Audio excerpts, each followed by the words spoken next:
दोस्तों, मैंने आपसे कहा था कि अगली वीडियो में आपसे मिलता हूँ एमसीक्यू के साथ। तो हमारा ये वीडियो आ गया है एमसीक्यू। 25 एमसीक्यू हमारे हैं डीपीएसपी पे।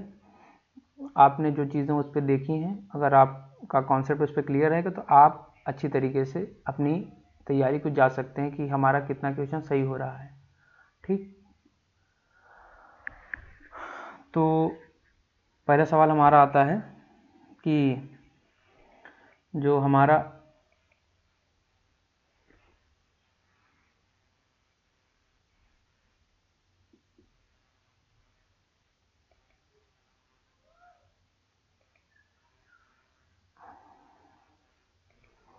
पहला सवाल हमारा आता है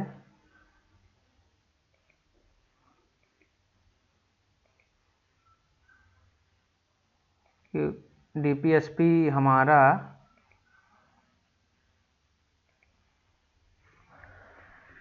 भारतीय संविधान के किस भाग में है। ठीक, डीपीएसपी हमारा भारतीय संविधान किस भाग में है, ये हमारा आता है भाग किसमें, भाग 4 में। तो भाग 4 में, तो भाग 3 में हमारा क्या है, भाग 3 में हमारा आ जाता है मूल अधिकार। क्या है, मूल अधिकार, याद रहे भाग, इसमें मूल अधिकार। और भाग 2 में हमारा क्या आता है, भाग 2 में क्या है, भाग 2 में हमारा क्या है, नागरिकता। क्या है, भाग 2 में हमारा क्या है,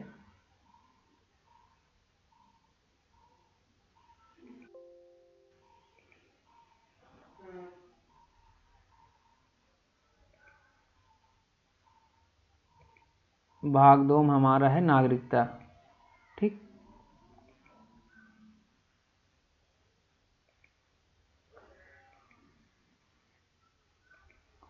इसमें हमारा क्या आ जाता है, नागरिकता आ जाती है।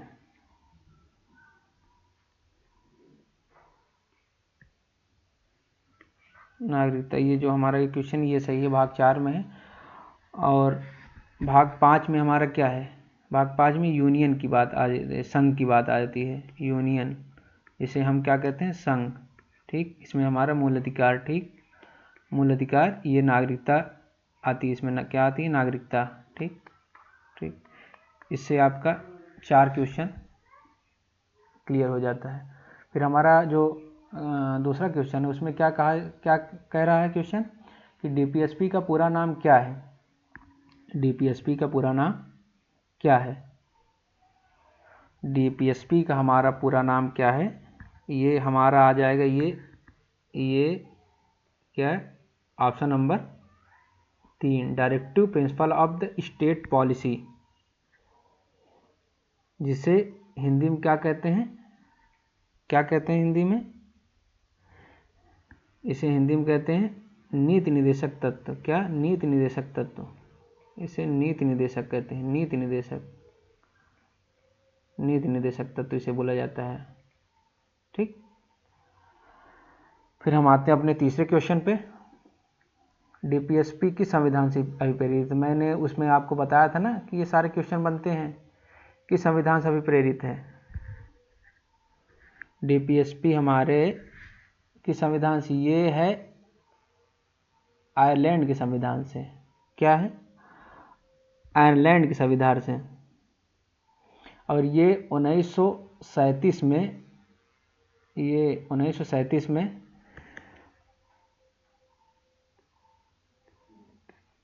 आयरिश संविधान से में ये चीज़ इंक्लूड की गई थी। उसी से हमारे जो संविधान निर्माता हैं उन्होंने ये चीज़ें ली थी। ठीक, हमारा क्वेश्चन नंबर 4 क्या आता है, तो इसमें देखिए मैंने कहा था ना कि यहाँ की अनुच्छेद पूछता है कैसे, क्या, कहाँ से कहाँ तक अनुच्छेद है।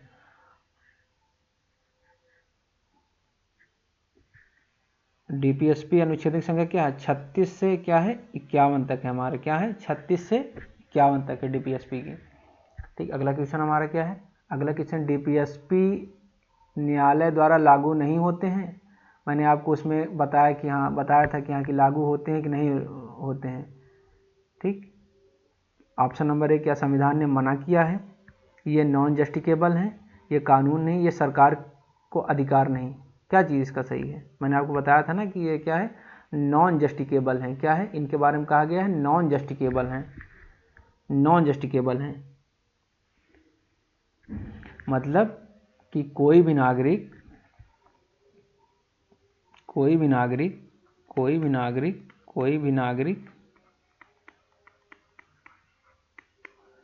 इन्हें कोर्ट द्वारा लागू नहीं करवा सकता। क्या, कोर्ट द्वारा लागू नहीं करवा सकता। इसका मतलब लागू नहीं करवा सकता। इसका मतलब ये है कि नॉन जस्टिकेबल मतलब कोर्ट द्वारा इसे, मतलब इसमें ये भी आता है ना कि ये क्या, ये हिंदी इसके शब्द आते हैं कि ये न्यायालय द्वारा परिवर्तनीय नहीं है। क्या इसमें पूछ लेता है सवाल कि डीपीएसपी क्या न्यायालय द्वारा परिवर्तनीय है या नहीं है। नहीं, ये न्यायालय द्वारा परिवर्तनीय नहीं है। अब देखिए आ गया ना सवाल, मैंने कहा था ना कि अनुच्छेदों से रिलेटेड चीज़ें आती है कि ग्राम पंचायत का उल्लेख किस अनुच्छेद के डीपीएसपी में है। आ गया सवाल ना, याद करिए। इसमें अगर आप थोड़ा सा दिमाग पर जोर डालेंगे कि अनुच्छेद किस में उल्लेख आता है, किस में उल्लेख आता है, हमारा डीपीएसपी ग्राम पंचायत का उल्लेख किस में आता है, ये हमारा आता है अनुच्छेद किसमें, 40 में आता है। किसमें, हमारा अनुच्छेद 40 में। कब इसे जोड़ा गया, ये चीज़ें ऐड होती हैं कब, हमारे 73वें संविधान संशोधन द्वारा। 73वें संविधान संशोधन द्वारा कब, 1992। इन्हें मतलब पंचायतों क्या दिया गया, पंचायतों को संवैधानिक दर्जा दिया गया। ग्राम पंचायतों के गठन के बारे में उल्लेख है अनुच्छेद किसमें, 40 में। ठीक, 73वें संविधान संशोधन द्वारा इन्हें पंचायती राज को संवैधानिक दर्जा दे दिया गया। अब सवाल आ गया ना, जो बहुत विवादास्पद जो अनुच्छेद है, क्या कि अनुच्छेद समान नागरिक संहिता किस अनुच्छेद में है, किस अनुच्छेद में, क्या हमारे अनुच्छेद इसमें है, अनुच्छेद 43 में है, अनुच्छेद 45 में, या अनुच्छेद 44 में है, किस में है, ये हमारा आ जाता है ये अनुच्छेद 44 में। समान नागरिक संहिता हमारा किस में है, अनुच्छेद 44 में है, जिसे क्या कहते हैं, यूनिवर्सल यूनिफॉर्म सिविल कोड इसे बोला जाता है, यूसीसी। यूनिफॉर्म क्या कहे, यूनिफॉर्म सिविल कोड, ठीक बोला जाता है इसे। इसमें इसका मतलब जानते हैं क्या हो, इसमें बात है कि राज्य सभी नागरिकों के लिए एक समान कानून की बात करता है, चाहे कोई भी धर्म का हो। ठीक, इसका मतलब ये यूसीसी मतलब ये है, जो कहाँ लागू है हमारा, ये हमारा गोवा में। कहाँ, गोवा में। आप गोवा जो हमारा राज्य है वहाँ यूसीसी लागू है। ठीक, गोवा में हमारा लागू है। क्वेश्चन नंबर फिर हमारा, अगर सवाल आ रहा है ना कि अगर डीपीएसपी को नॉन जस्टिकेबल बनाने का अर्थ क्या है, क्या है, डीपीएसपी को नॉन जस्टिकेबल बनाने का अर्थ क्या है इन चारों ऑप्शन में, क्या ये गैर कानूनी है, क्या इन्हें कोर्ट में लागू नहीं करवाया जा सकता, क्या ये संविधान का हिस्सा नहीं है, या इन पर बहस नहीं हो सकती, क्या है, क्या है ये, इसका हमारा ऑप्शन सही होगा क्या, ये इन्हें कोर्ट में लागू नहीं करवाया जा सकता। क्यों, न्यायालय द्वारा परिवर्तनीय नहीं है, ये संविधान का पूरा हिस्सा है और सरकार के लिए नैतिक दायित्व है, लेकिन कोई कोर्ट में इनके लिए दावा नहीं कर सकता। ये सीधा सीधा उसमें उल्लेख है। ठीक, इसका आंसर क्या हमारा होगा, ये आंसर बी। ठीक, डीपीएसपी की कितनी श्रेणियां हैं, देखिए मैंने आपसे कहा था ना कौन कौन श्रेणियां हैं, डीपीएसपी की कितनी श्रेणियां हैं, अब याद करिए, मैंने 3 श्रेणियां बताई थी, 3 श्रेणियां बताई थी आपको। कितनी श्रेणियां हैं, कितनी श्रेणियां हैं, ये 3 श्रेणियां हैं। कौन कौन श्रेणी है, कौन कौन श्रेणी है, कौन कौन श्रेणियां हैं, एक श्रेणी हमारी क्या है, एक श्रेणी है हमारी क्या, समाजवादी, क्या है, समाजवादी।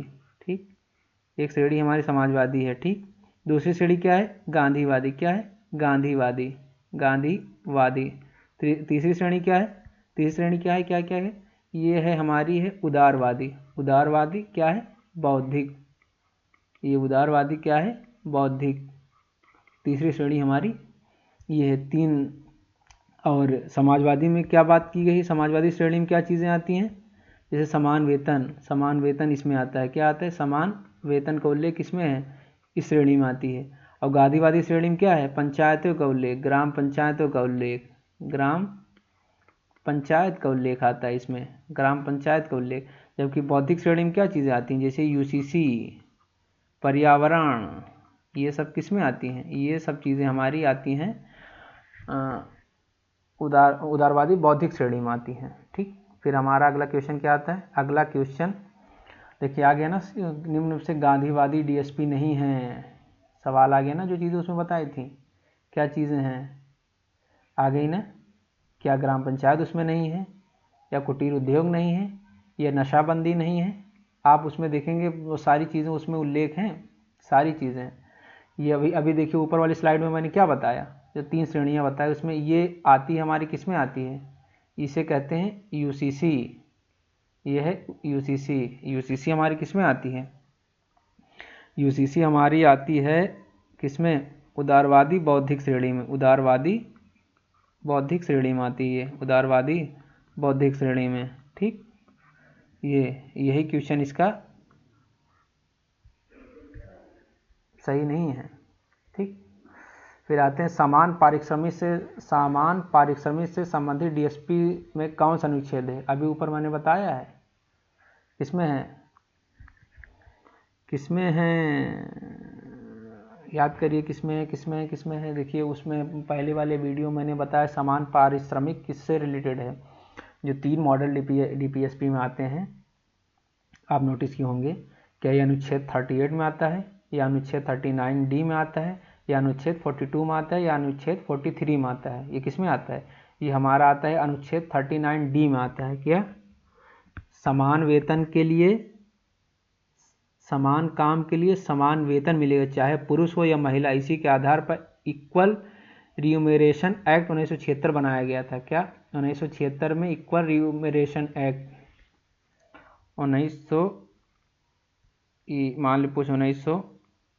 1976। क्या? इक्वल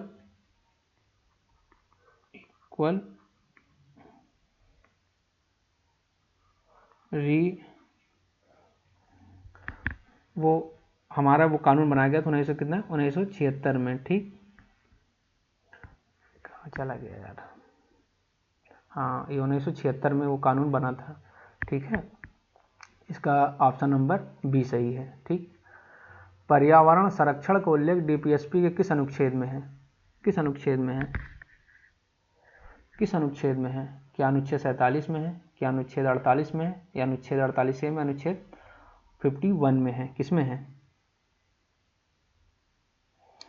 ये हमारा आता है, ये आता है हमारा अनुच्छेद 48A में। ठीक, इस 48A में क्या बात किया गया है? 48A में हमारी बात किया गया है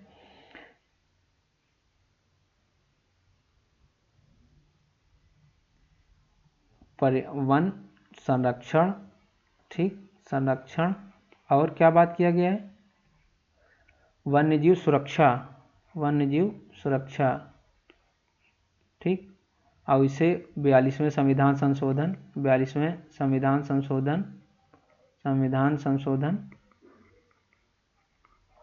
1976 द्वारा 1976 में जोड़ा गया। इसे क्या, इस चीज़ को 1976 में जोड़ा गया। पर्यावरण संरक्षण उल्लेख डीपीएसपी के अनुच्छेद किसमें है? अनुच्छेद 48A में। ठीक, निःशुल्क कानूनी सहायता फ्री लीगल एड किस अनुच्छेद में है? इस बात देखिए, उसमें मैंने स्लाइड में बताया था। फ्री लीगल एड अनुच्छेद किस में है उल्लेख? फ्री लीगल एड क्या अनुच्छेद 39 में आता है, या अनुच्छेद 39A में आता है, या अनुच्छेद 40 में आता है, या अनुच्छेद 41 में आता है? किस में आता है? ये आंसर दीजिए, आप लोग दीजिए, पता चलेगा कि आप कितना सही है कितना नहीं। ये हमारा आता है अनुच्छेद 39A में आता है। 39A में क्या आता है? Free legal aid. क्या है? फ्री लीगल एड की बात की जाती है, फ्री लीगल एड की बात की जाती है। ठीक, फ्री लीगल एड, इसका मतलब कि गरीब और कमज़ोर नागरिकों को मुफ्त कानूनी सहायता का प्रावधान है। ठीक, और इसी से रिलेटेड हमारा क्या बना था, आपको मैंने बताया था ना कि इस रिलेटेड क्या बना था, इसी के आधार पर क्या बना था, इसी आधार पर क्या बना था हमारा, इसी आधार पर लीगल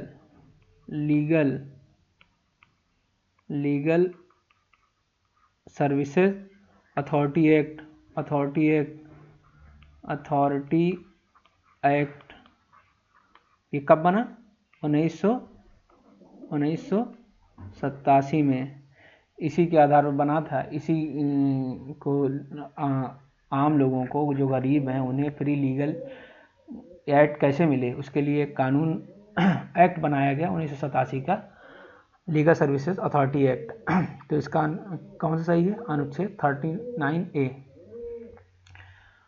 अंतर्राष्ट्रीय शांति और सुरक्षा DPSP किस अनुच्छेद में है, किस अनुच्छेद में है, मैंने अभी स्लाइड में पढ़ाया था। उसके बाद लास्ट वाला जब आप आएंगे उसमें लास्ट में क्या है, भारत किसकी बात करता है, भारत किसकी बात करता है, भारत अंतर्राष्ट्रीय शांति सुरक्षा की बात करता है, किसमें, DPSP में उसके उल्लेख है। ठीक, किसमें है ये हमारा अनुच्छेद, किसमें, अनुच्छेद हमारा किसमें, अनुच्छेद 51 में इसका उल्लेख है हमारा। क्या, अंतर्राष्ट्रीय शांति और सुरक्षा यह भारत की विदेश नीति का आधार है। क्या है, विदेश नीति का आधार हमारा है। देखिए कुछ भी हम लोग, हमारे विदेश नीति का आधार क्या है, विदेश नीति का आधार है हमारा, क्या आधार है हमारा, ये आधार है। ठीक, विश्व, क्योंकि विश्व में शांति रहे, संधियों का सम्मान हो, अंतर्राष्ट्रीय कानून का पालन हो, इसका उल्लेख किसमें किया गया, अनुच्छेद 51 में इसका उल्लेख है। फिर किस संशोधन ने DPSP को फंडामेंटल राइट्स पर प्राथमिकता दी थी। देखिए उसमें बताया ना, किस संशोधन DPSP को फंडामेंटल राइट्स पर प्राथमिकता दी थी, याद है आपको, किस संविधान संशोधन ने, किस संविधान संशोधन ने, क्या 24वें ने दी थी, क्या 44वें ने दी थी, क्या 40वें ने दी थी, या फिर 42वें ने दी थी, किसने दी थी, ये हमारा आता है ऑप्शन इसका, ये सही है, 42वें संविधान संशोधन। जो 42वां संविधान संशोधन हमारा कब हुआ था, 42वां संविधान क्या, 1976, किसमें, इंदिरा गांधी सरकार में, इंदिरा गवर्नमेंट में। ठीक, इसमें DPSP को लागू करने के लिए बनाए गए कानून को फंडामेंटल राइट के आधार पर चैलेंज नहीं किया जा सकता, लेकिन फिर जब मिनर्वा मिल्स केस होता है हमारा, इसे पलट दिया जाता है। ठीक, जो DPSP को फंडामेंटल राइट पर प्राथमिकता दी जाती है, इसे उसको पलट दिया जाता है। इसका हमारा क्या सही है, ये हमारा ऑप्शन ये सही है। DPSP का अनुच्छेद 47 किससे संबंधित है, किससे संबंधित है, 47 किससे, पर्यावरण संबंधित है, क्या पंचायती राज संबंधित है, या कुटीर उद्योग से संबंधित है, या जीवन यापन या उचित स्तर पर शराबबंदी से किससे संबंधित, ये है हमारा ऑप्शन नंबर बी। अनुच्छेद 47 किससे संबंधित, जीवन यापन उचित स्तर शराबबंदी से। ठीक, ये क्या है, ये हमारा क्या है, ये हमारा क्या है, ये गांधीवादी मॉडल है। क्या है, गांधीवादी मॉडल, क्या है, गांधीवादी मॉडल, गांधीवादी मॉडल है हमारा ये। ठीक, नशीले पदार्थों के रोग, जो नशे के विरुद्ध है, ये गांधीवादी मॉडल का, ये इस पे आप, ये जीवन पर उचित और शराबबंदी, ये किसमें आता है, ये गांधीवादी मॉडल के अंतर्गत आता है। वेलफेयर स्टेट की अवधारणा DSP किस अनुच्छेद से जुड़ी हुई है, किससे जुड़ी हुई है, आंसर दीजिए। क्या अनुच्छेद 36, अनुच्छेद 38, अनुच्छेद 41, अनुच्छेद 44, किससे है, किससे है, किससे किससे किससे, आंसर दीजिए। ये हमारा आप आ जाता है किसे, अनुच्छेद 38। क्या, वेलफेयर स्टेट का जो उल्लेख है, ये अनुच्छेद 38 में इसका उल्लेख है। ठीक, राज्य को ऐसी सामाजिक व्यवस्था बनानी है जिसमें क्या, न्याय, सामाजिक, आर्थिक और राजनीतिक सुनिश्चित हो। ठीक, कल्याणकारी जो स्टेट होगा उसमें क्या, तीनों स्तर के न्याय, सामाजिक हो, आर्थिक और राजनीतिक। ये ना हो कि कोई अमीर इतना अमीर हो जाए कि सारी चीज़ें एक हाथ में संकुचित हो जाएं, या फिर कोई गरीब ना इतना हो जाए कि फंडामेंटल ज़रूरतें उसकी ना पूरी हो पाए। तो DPSP में अनुच्छेद 38 वेलफेयर स्टेट की बात करता है। केशवानंद भारती केस 1973 में डीपीएसपी के बारे में क्या क्या कहा गया था? क्या कहा गया था? डीपीएसपी हमेशा फंडामेंटल राइट से ऊपर है, या फंडामेंटल राइट डीपीएसपी में संतुलन जरूरी, या फिर डीपीएसपी निरर्थक है, या डीपीएसपी को फंडामेंटल राइट में मिलाया जाए? क्या कहा गया था? याद हो, उसमें मैंने बताया था आपको लास्ट में, वो जो स्लाइड है, स्लाइड में केशवानंद भारती केस में क्या कहा था? ये कहा गया था फंडामेंटल राइट और डीएसपी में संतुलन बहुत ज़रूरी है। और जो ये केशवानंद भारती केस कितना 13 जजों के, क्या 13 जज थे इसमें। ये भी पूछता है कितने बेसिक स्ट्रक्चर डॉक्ट्रिन का केस ये है, जिसमें कहा गया कि एक दूसरे को मतलब बलिदान नहीं किया जा सकता एक दूसरे को, ठीक, दोनों में संतुलन जरूरी है। फिर मिनर्वा मिल्स केस 1980 का निर्णय क्या था? मैंने अभी पीछे वाले स्लाइड में एक क्वेश्चन आया था ना, बताया था कि क्या इसमें सही है क्या नहीं, क्या है इसका, कौन सा क्वेश्चन सही है? क्या संसद डीपीएसपी और फंडामेंटल राइट खत्म कर सकती है? डीपीएसपी और फंडामेंटल राइट में समानता होनी चाहिए? डीपीएसपी असंवैधानिक है, या डीपीएसपी केवल केंद्र पर लागू होता है? क्या इसका सही है? इसका आंसर हमारा सही है, डीपीएसपी और फंडामेंटल राइट में समानता होनी चाहिए। ये मिनर्वा मिल्स केस 1980 में हुआ था। इसमें क्या कहा गया था? सुप्रीम कोर्ट ने 42वें संशोधन की धाराओं को असंवैधानिक घोषित किया और फैसला दिया डीपीएसपी और फंडामेंटल राइट्स में बैलेंस जरूरी, एक को एक दूसरे के ऊपर नहीं रखा जा सकता, ठीक। इसमें भी किसकी बात की गई? बैलेंस की बात की गई इसमें, इस केस में बैलेंस की, किसकी? बैलेंस की, किसमें? एफआर प्लस डीपीएसपी में, ठीक, ये चीज याद रहे। शंकरी प्रसाद केस 1951 का मुख्य बिंदु क्या था? उसमें देखिए मैंने बताया था, ठीक, अगर आप नोटिस किए होंगे, उसमें बताया था क्या उसमें कहा गया, क्या डीपीएसपी मौलिक अधिकार है? क्या संसद डीपीएसपी के लिए फंडामेंटल राइट में संशोधन कर सकती है? या डीपीएसपी कोड में लागू किया जा सकता है, या डीपीएसपी सिर्फ राज्यों पर लागू? क्या था उसमें कहा गया था? इसमें संसद क्या कहते, इसमें ऑप्शन नंबर बी, संसद डीपीएसपी के लिए फंडामेंटल राइट में संशोधन कर सकती है, ठीक। सुप्रीम कोर्ट ने कहा था कि संसद आर्टिकल 38 के तहत फंडामेंटल राइट में भी संशोधन कर सकती है। डीपीएसपी को इम्प्लीमेंट करने के लिए फंडामेंटल राइट में बदलाव वैध है। ये शंकर प्रसाद केस जो 1951 को हुआ था। फिर 86वें संविधान संशोधन 2002 डीपीएसपी के किस अनुच्छेद को प्रभावित किया? किस अनुच्छेद को प्रभावित किया था? ये क्या अनुच्छेद 44 को, अनुच्छेद 45 को, अनुच्छेद 48 को, या अनुच्छेद 39A को? किसने प्रभावित किया था? ये प्रभावित किया था अनुच्छेद 45 को। क्यों? क्योंकि 46वें संविधान संशोधन 2002 से पहले अनुच्छेद 45 14 वर्ष तक मुफ्त शिक्षा था। इस संशोधन ने बदलकर अनुच्छेद 21A बनाया। क्या? ये 21A क्या हो गया? ये फंडामेंटल राइट हो गया। क्या हो गया? ये हमारा हो जाता है फंडामेंटल, ये फंडामेंटल राइट हो जाता है, ठीक। 6 से 14 बच्चों के लिए मुफ्त शिक्षा, ठीक। ये हमारा फिर क्वेश्चन 86 का भी सही है। डीपीएसपी को पॉजिटिव ऑब्लिगेशन क्यों कहा जाता है? बताइए क्यों कहा जाता है? क्या ये सरकार द्वारा सकारात्मक काम करने का नैतिक दायित्व डालते हैं, ये नागरिकों को अधिकार देते हैं, या फिर ये कोर्ट में लागू होते हैं, ये सरकार को रोकते हैं? क्या है ये? मैं इसलिए शुरू से मैं बताता आ रहा हूँ, ये क्या चीज़ है? ये सरकार पर क्या सकारात्मक नैतिक दायित्व डालते हैं। इसका ऑप्शन नंबर क्या ये सही है। फंडामेंटल राइट नेगेटिव ऑब्लिगेशन, सरकार कुछ नहीं करेगी। फंडामेंटल राइट वाले में जो चीज़ सरकार उसमें क्या कि अगर वो होता है तो लोग कोर्ट जाते हैं, तो सरकार के ऊपर पहरा नेगेटिव। लेकिन और डीपीएसपी पॉजिटिव ऑब्लिगेशन, सरकार कुछ करेगी, जैसे शिक्षा, स्वास्थ्य, रोजगार। पॉजिटिव ऑब्लिगेशन मतलब क्या है? क्या हमारा ये शिक्षा, रोजगार, ठीक, स्वास्थ्य, ये पॉजिटिव एप्लीकेशंस आते हैं, ये दिमाग में रहें। पॉजिटिव एप्लीकेशन मीन्स क्या आता है, शिक्षा आता है, रोजगार आता है, स्वास्थ्य आता है। गोलकनाथ के होने ससम सुप्रीम कोर्ट ने क्या कहा था, क्या कहा था, क्या कहा था? डीपीएसपी फंडामेंटल राइट्स ऊपर है, संसद में फंडामेंटल राइट संशोधन नहीं कर सकती, डीपीएसपी कोर्ट में लागू होते हैं, डीपीएसपी और फंडामेंटल राइट एक समान है। क्या कहा था? गोलकनाथ केस में कहा गया था कि संसद फंडामेंटल राइट में संशोधन नहीं कर सकती। 11 जजों की बेंच थी। क्या, कितने जजों की बेंच थी? ये थी हमारी, ये 11 जज थे इसमें। कितने? 11 जज। ठीक।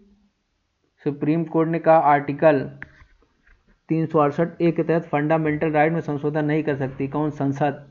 इससे डीपीएसपी बना, फंडामेंटल राइट का टकराव बढ़ा, जिससे 24वें और 42वें संविधान संशोधन में सुलझाने की कोशिश की गई।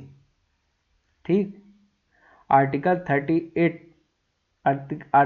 36A, देखिए ए क्या, ये संशोधन से रिलेटेड है। ठीक, ठीक है, संविधान में ये आर्टिकल याद रहे। ठीक, इससे आपका एक क्वेश्चन बनेगा। और इसमें कितने जज थे? 11 जज थे। ठीक, याद रहे इस चीज़ का। अनुच्छेद 37 के अनुसार डीपीएसपी के बारे में क्या सही है? क्या सही है? ये न्यायालय में लागू होते हैं। क्या ये देश के शासन में मूलभूत और न्यायालय द्वारा प्रवर्तनीय नहीं है? या ये केवल केंद्र द्वारा, सरकार द्वारा लागू होते हैं? ये संविधान का अटूट हिस्सा नहीं है? क्या इसमें सही है? इसमें क्या सही है? क्या ये न्यायालय में लागू नहीं होते? ये देश के साथ मूलभूत हैं पर न्यायालय द्वारा प्रवर्तनीय नहीं है? या ये केवल केंद्र सरकार द्वारा लागू हैं? ये संविधान का अटूट हिस्सा नहीं है? क्या इसमें सही है? इसमें हमारा सही है ऑप्शन नंबर बी। कैसे सही है?